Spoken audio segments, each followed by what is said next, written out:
believers are not going to occupy the same areas that those who rejected Allah will occupy.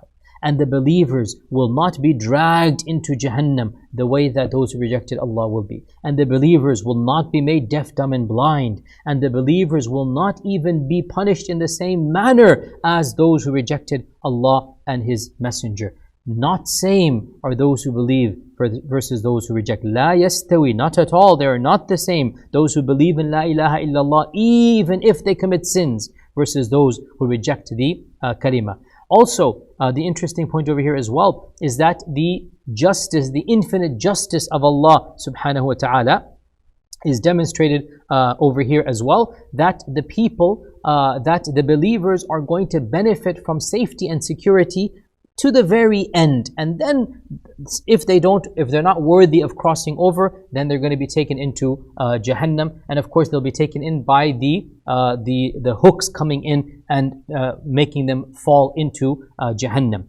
And therefore, what we also learn over here, the Quran mentions that those who enter Jahannam from the doors of Jahannam, they will never exit Jahannam. Udkhulu abwaba jahannama khalidina fiha. Notice this technicality.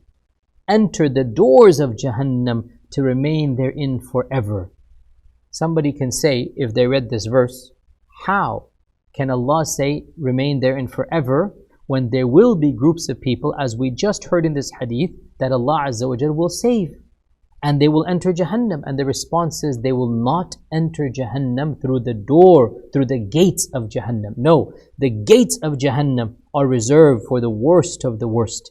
As for the sinful of the believers, they will not enter the actual Jahannam, the same place of Jahannam, I should say, that the rejectors are occupying. Neither will they enter Jahannam through the doors of Jahannam. Rather, as the Prophet ﷺ said, وَعَلَى حَافَّتَيِ الصِّرَاطِ كَلَالِيبٌ مُعَلَّقَةٌ مَأْمُورَةٌ بِأَخْذِ مَنْ أُمِرَتْ بِهِ.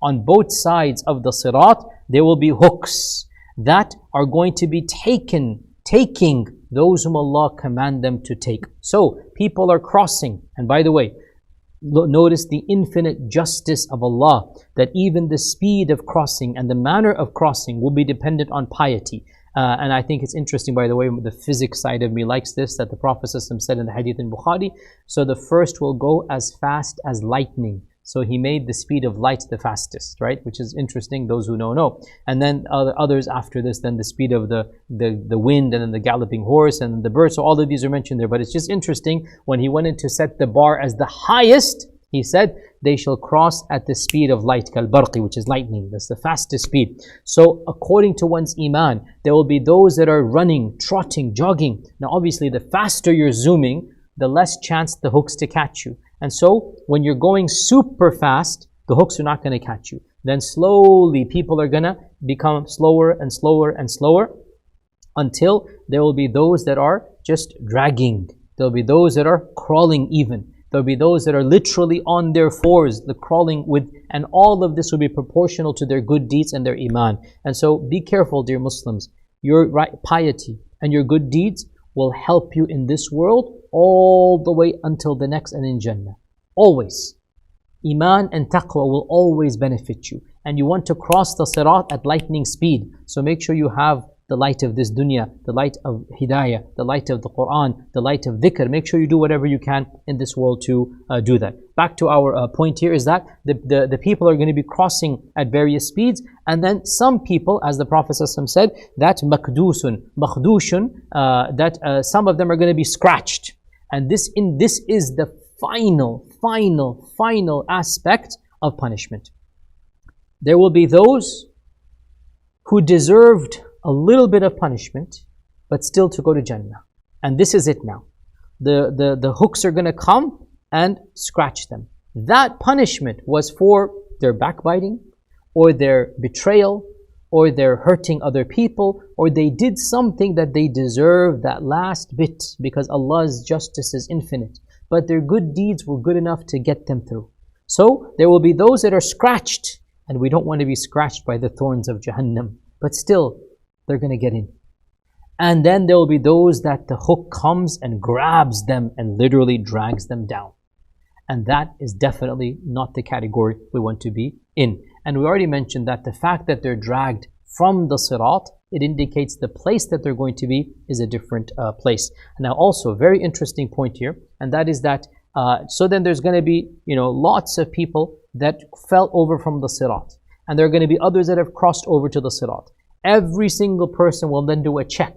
Where's my friends? Where's my family? Where's the people that I know? Did they cross or not? Because they saw them on one side. And remember we said in the early part of the series, we said that day is a very strange and interesting day. Whoever you want to see, you will see. Through the crowd, you'll see anybody you want. You think of your friend, you're going to see that friend immediately. And you will know if your friend made it or not, your brother made it or not, your partner made it or not. You will know. If they didn't make it, what's going to happen? What our Prophet ﷺ said. Now, I interpret it slightly, and Allah knows best. This is something only Allah knows. That this hadith does not indicate that all of the shafa'ah will take place right then and there. Rather, that the door of shafa'ah will open and will continue for as long as Allah wills. So the people might even enter Jannah.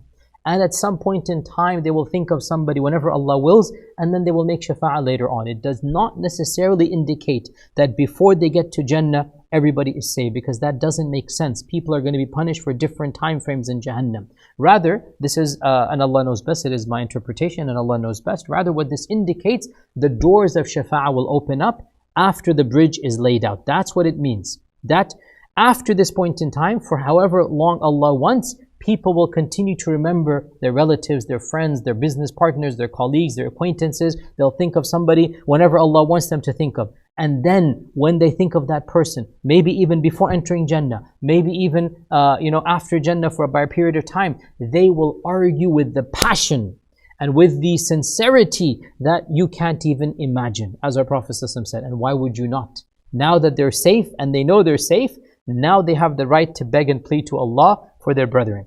And notice here, very beautiful. The first category of people are going to be the ones that are removed the fastest, and also they will not be scarred. The Prophet ﷺ said, Allah will make the fire of hell haram upon their bodies, their suwar overall. Rather, the fire of hell will be to their shin or to their knees, so they feel the heat, but it is not actually burning them. Subhanallah, subhanallah. We don't want that. We don't want that. But compared to what's going to happen, compared to the ones that have become charcoal, obviously that's better. Who are these people? Listen to this.